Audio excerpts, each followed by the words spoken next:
Illegal organ trafficking is growing across Africa. The sophisticated operation is worth over $1 billion annually and targets the vulnerable.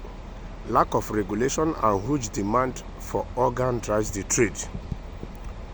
The rising trade of human organs has reached an epidemic level, yet it is receiving much of public silence, Nigerian human rights lawyer Frank Tahiti told DW. DW is a German news agency. One would have expected the level of public condemnation against it would have been much higher, but that's not the case. A report by Global Financial Integrity, a Washington, D.C.-based think tank focused on corruption, illicit trade, and money laundering, estimated that between $840 million and $1.7 billion and 1.5 billion euro is generating annually from trafficking in persons for organ removal.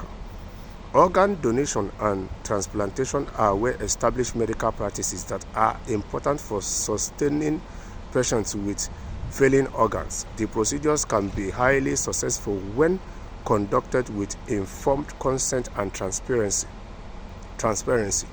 But there are concerns that often organ donation is driven mainly by poverty rather than the noble motivation of trying to save a life or trying to help any person's medical conditions, Titi told DW. People are either selling their organs or certain medical personnel, particularly doctors that are unscrupulous, usually affect the organs of their patients quite unknowing to them.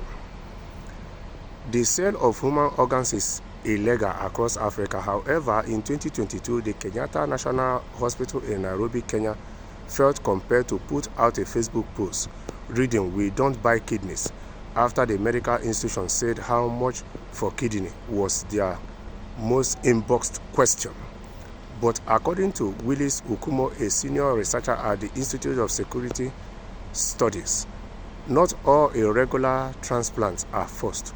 While researching the organ trade in Edorata, a city in western Kenya, Okumu found young men willing to sell their kidneys for quick cash.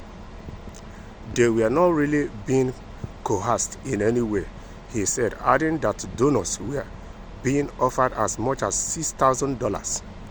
To put that in perspective, a kidney recipient can pay over $150,000, according to an European parliamentary document.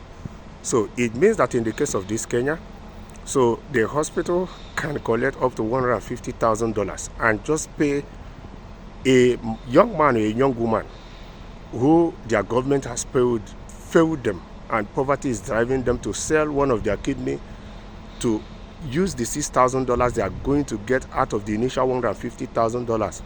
The person that wants to receive it is paying to restart their lives. Yes, so you see, poverty equally has a stake on it because the government has failed in Africa in all totality to put African countries in the form or in the position it's supposed to be, to create jobs, to provide social amenities to its citizens. Yes, Okumo says true that donors really actually receive that much money. He recalls seeing a number of young guys with scars on their abdomens, showing they had gone through the procedure. They had no fear of prosecution as it was difficult for authorities to enforce the law. Most of them, when they came back, they had investments or they had bought a motorbike or put up a new home, Okumo added, saying that donors became recruiters of other young men to donate their kidneys to feed a growing black market outside of Kenya.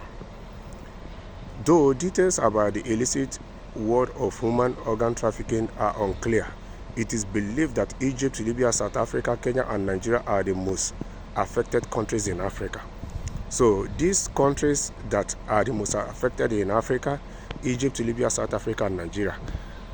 And this equally shows that our leaders have to do better than they are doing already.